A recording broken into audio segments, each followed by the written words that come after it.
কে কে আমার মতো আছো বলো তো, যাদের আম পোড়ার শরবত খেতে কিন্তু খুব ভালো লাগে আর খাওয়া যদিও খুবই ভালো গ্রীষ্মকালে। তো প্রথমে তো আমি এখানে একটা আম অলরেডি আগের থেকে পুড়িয়ে নিয়েছি, আরেকটা আম আমি উল্টে পুল্টে ভালোভাবে গাছের মধ্যে পুড়িয়ে নিয়েছিলাম।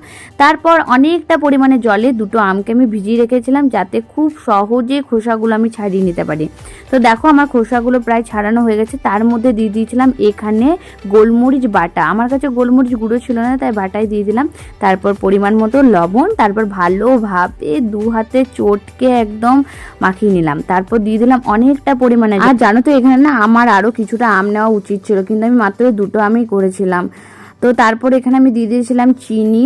তো চিনিটাকে এবার আমি ভালো করে গুলে নেবো, ঘটঘট ঘটঘট করে। তো ভালোভাবে গুলে নেওয়ার পর দেখো আমার ঠিক এরকমভাবে রেডি হয়ে গেছে, আর জানো অনেকটাই পাতলা হয়ে গেছিলো। তো যাই হোক, কিন্তু খেতে বেশ ভালো লাগছিলো। তারপর আমাদের চারজনের জন্য আমরা একে একে বেড়ে নিলাম, আর বাবারটা ফ্রিজের মধ্যে রেখে দিয়েছিলাম।